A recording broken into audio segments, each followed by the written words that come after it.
Hello மக்களே, welcome to GK make India. நம்ம சேனலில் இப்போ தான் நீங்கள் ஃபஸ்ட் டைம் பார்க்குறீங்கன்னா மறக்காமல் சப்ஸ்கிரைப் பண்ணிடுங்க. இன்றைக்கி என்னோடய அப்பா வந்து என்னோடய ட்ரெஸ்ஸை வந்து அயன் பண்ணி நல்லா தேய்ச்சிட்ருக்காரு. நான் நிறைய வீடியோவில் சொல்லியிருப்பேன் ஆள் பாதி ஆடை பாதின்னு சொல்லிட்டு.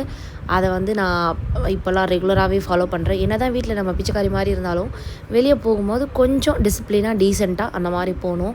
யாரும் பயந்துடாதீங்க. ஸோ என்னடா கொள்ளையடிக்க போகிறாளான்னு சொல்லிட்டு. ஸோ டஸ்ட்டு படுது இல்லையா, அந்த டஸ்ட்டெல்லாம் வந்து மறைக்கிறதுக்கு தான் நான் வந்து இந்த மாதிரி மாஸ்க் போட்டுட்டு போயிட்டுருக்கேன். இங்கே என் தங்கச்சி வந்து ஆஃபீஸுக்கு கிளம்பிட்டுருக்கா. ஓகே, நானும் வந்து கிளம்பிட்டேன். இந்த ப்ராடக்ட்ஸோட லிங்க் எல்லாம் நான் உங்களுக்கு கீழே டிஸ்கிரிப்ஷனில் கொடுக்குறேன். உங்களுக்கு வேணும்னா நீங்கள் செக் பண்ணி பாருங்கள். அண்ட் நான் யூஸ் பண்ணுற எல்லா திங்ஸோட லிங்க்ஸுமே நான் கீழே கொடுக்குறேன். அண்ட் கண்டிப்பாக செக் பண்ணி பாருங்கள். இந்த ரெட்டவால் குடுமி எனக்கு நல்லாவே இல்லை. என்ன தான் நம்ம கேர்ள்ஸ் வந்து ரெடி ஆகிட்டாலும் அந்த கண்ணாடி முன்னாடி அந்த 10 வாட்டி பார்க்கலன்னா நமக்கு அது தூக்கமே வராது. சரி வாங்க போயிடலாம். ஒரு பக்கம் எங்கள் அம்மா வந்து தயிர் சாதமும் உருளைக்கிழங்கும் வந்து கலரிட்டு இருந்தாங்க. இது வந்து யூனிவர்சல் லஞ்சுன்னு நினைக்கிறேன். எங்கே பார்த்தாலும் இது தான் வந்து பண்ணுறாங்க லஞ்சுக்கு. ஸோ இப்போ நம்ம வந்து கொரட்டூர் போக போகிறோம். கொரட்டூர் போயிட்டு பொன்னேரி டு ராமாபுரம். ஸோ ராமாபுரம்ன்றது நம்ம வீடு பக்கத்தில் இருக்குது, அதனால பிரச்சனை கிடையாது. என்னென்னா அது நைட் ஆயிரும் நம்ம போகிறதுக்கு எப்படியும். ஸோ இதில் மெஹந்தி போடுறத விட நமக்கு ட்ராவல் டைம் தான் அதிகமாக எடுக்குது. ஸோ ஓகே, பார்க்கலாம்.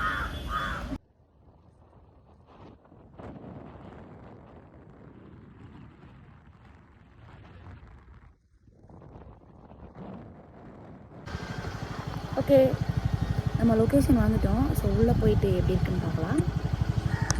உங்களுக்கே தெரியும், நான் போனதுமே காலுக்கு வந்து கம்ப்ளீட் பண்ணிவிடுவேன். லைக் இவங்க ரொம்ப பேசிக்காக வந்து கேட்டிருந்தாங்க, அதனால் மண்டாலா டிசைன் போட்டு கம்ப்ளீட் பண்ணிட்டேன்.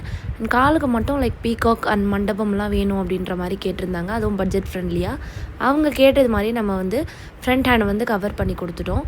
பேக் ஹேண்ட் பார்த்திங்கன்னா ஜும்கி மட்டும் வேணும் அப்படின்னு ஒரு பர்டிகுலராக அது மட்டும் கேட்டிருந்தாங்க.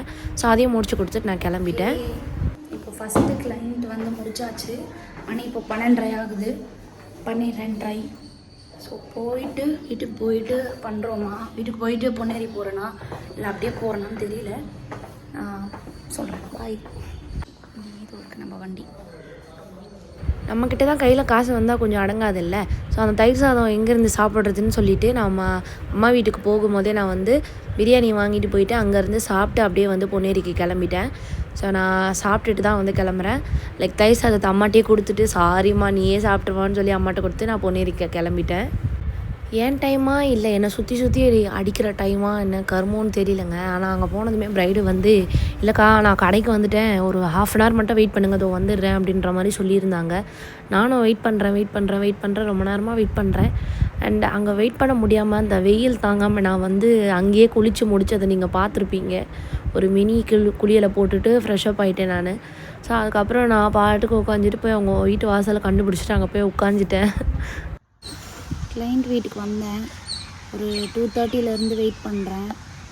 இது ஒரு 40 minutes ஆகுது. முடிச்சிட்டேன்னா நான் சீக்கிரமாக கிளம்பிடுவேன். ஆனால் அவங்க இன்னும் வரல. வீட்டில் இருக்கவங்க யாருமே இல்லை. ஸோ வெயில் வேறு அடிக்குது. இதை முடிச்சுட்டு நான் இன்னொரு கிளைண்ட் வீட்டுக்கும் போகணும். இந்த உச்சி கொட்டாமல் இருக்க முடியல என்னால். நிஜமாவே எனக்கு என்ன சொல்கிறதுனே தெரியல. ஒரு மாதிரி ரோட்டில் நான் மட்டும் உட்காந்துட்ருக்கேன். ஸோ ஓகே,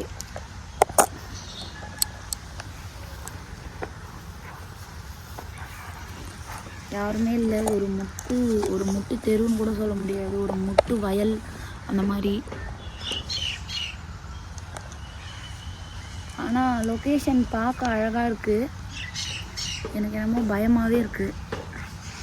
இட்ஸ் ஓகே, அவங்க வந்த உடனே எப்படி என்ன ஏது போடுறேன் அப்படின்னு சொல்லிவிட்டு உங்களுக்கு நான் காமிக்கிறேன். கைக்கு மட்டும்தான் நல்ல வேலை. மேக்ஸிமம் ஒரு 3 to 4 hours முடிச்சிடலாம். 4 hours வந்து மேக்ஸிமம் டைம். ஸோ எனக்கு 3 hours போதும்னு நினைக்கிறேன். பார்க்கலாம்.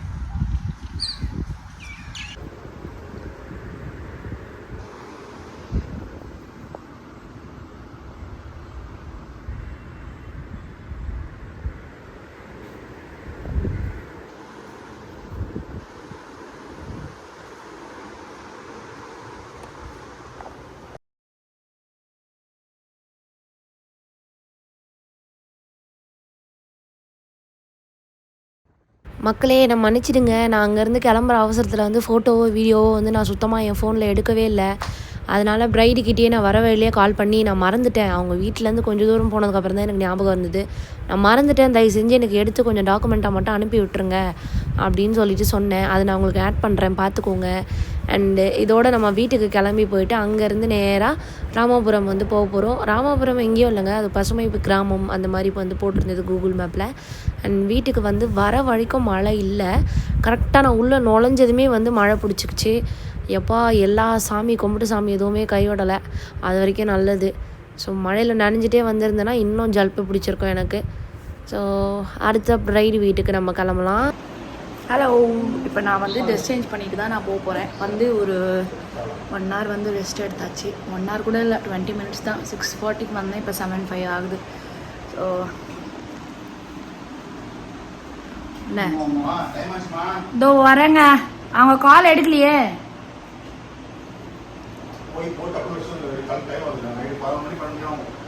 ஒன்று கூட ஆகுங்க.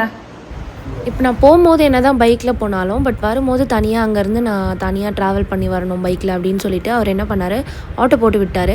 ஸோ நான் ஆட்டோலேயே போயிட்டு அங்கே இறங்கிட்டேன். அங்கேருந்து நான் திரும்ப அவர் வந்து பிக்கப் பண்ணிக்க வரேன் அப்படின்னு சொன்னதுனால எனக்கு கொஞ்சம் ஈஸியாக இருந்தது. அதே மாதிரி தான் அங்கே போனதுமே நான் காலுக்கு வந்து கம்ப்ளீட் பண்ணிடுவேன். காலுக்கு ரொம்ப பேசிக் தான் போயிருந்தோம். இவங்க பார்த்திங்கன்னா நம்மளுக்கு எங்கேஜ்மெண்ட்டுக்கும் இவங்களோட எங்கேஜ்மெண்ட்டுக்கும் நம்ம தான் பண்ணோம். அண்ட் அது ரொம்ப பிடிச்சி போயிட்டு தான் நம்மளுக்கு வந்து வெட்டிங்க்கும் வந்து நம்மளே கூப்பிட்ருந்தாங்க. இந்த மாதிரி நான் நிறைய பேரை வந்து நம்ம போயிருக்கோம். ஸோ இந்த மாதிரி எங்கேஜ்மெண்ட் முடிச்சுட்டு வெட்டிங் வந்து நம்மளை கூப்பிடுறது இது வந்து ஃபஸ்ட் டைம் இல்லை, நிறைய முறை வந்து நிறைய பேர் கூப்பிட்ருக்காங்க. அண்ட் இவங்களும் அதில் ஒருத்தவங்க தான். ஸோ உமா வந்து ஒன் ஆஃப் த எப்படி சொல்கிறது அண்டர்ஸ்டாண்டிங் கிளைண்ட்டுன்னு சொல்லலாம். நம்ம இவ்வளோ சார்ஜ் ஆகுது, ஏன் ஆகுது, எதுக்கு ஆகுதுன்னெலாம் கேட்காம அதை புரிஞ்சுக்கிட்டு நம்மளுக்கு வந்து நம்ம சைட்லேயும் கொஞ்சம் யோசிக்கிறாங்க. Seriously I feel blessed to have these kind of people in my இந்த மெஹந்தி ஜேர்னி. ஏன்னா ஒரு மெஹந்தி ஆர்டிஸ்ட்டாக இருக்கீங்க, ஒரு செல்ஃப் எம்ப்ளாய்டாக இருக்கீங்கன்னா எல்லாருக்குமே கன்வின்ஸ் பண்ணுறது ரொம்ப கஷ்டம். பட் என்னையும் புரிஞ்சுட்டு இந்த மாதிரி நிறைய கிளைண்ட்ஸ் கிடைக்கிறாங்க எனக்கு, அது வரைக்கும் எனக்கு ரொம்ப சந்தோஷம். ஸோ இவங்களுக்கு முடிச்சுட்டு நான் வந்து வீட்டுக்கு போயிட்டு தூங்கிட்டேன். என்னை பிக்கப் பண்ணுறதுக்கு என்னோடய பாய்ஸ் வந்துட்டாங்க. ஸோ வெளியே தான் வெயிட் பண்ணிகிட்டு இருந்தாங்க. ஸோ நான் வச்சுட்டு நான் வந்து கிளம்பிட்டேன். மணி பார்த்தீங்கன்னா இப்போ கரெக்டாக 1:05 ஆகுது. ஸோ 1:05 மணிக்கு தான் வந்து நம்ம வந்து போகிறோம் வீட்டுக்கு. நம்ம கூட வந்து நம்ம பாய் வராரு, நம்ம குட்டி பாயும் வராரு. இந்த நேரத்துக்கு தூங்காமல் ஆட்டம் போட்டுக்கிட்டு இருக்கேன் டாடி கூட உட்காந்துட்டு.